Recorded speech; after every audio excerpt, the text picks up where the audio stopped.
All right, we've got the GOOTOOP Pickleball paddle set. As you can see, it comes in this nice, amazing case. Got this handle here, handle here. Let's take it out and see what's inside. So the first thing, it's got these two indoor balls. Throw this to the side because we're gonna be using these outdoor balls. Then it's got two outdoor balls. We're gonna be using one of those. I'm gonna throw them off to the side for now. Then it comes with these two paddles. I'll just show you one. So it's about, I would say it's a medium weight. So I think it's about 8 ounces. So nice medium weight. And I'm going to take this grip off actually, because I'm going to get a feel for the grip as well.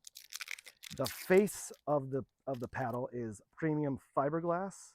So that is amazing. And it's got this nice cushiony grip.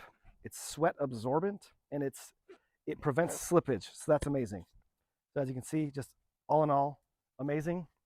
Let's play with it a bit. So you can play with this obviously at your local YMCA, whatever, indoor or outdoor. You can hit it up against your garage even. So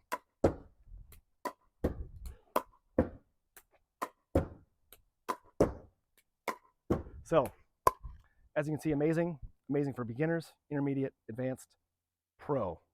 Highly recommend.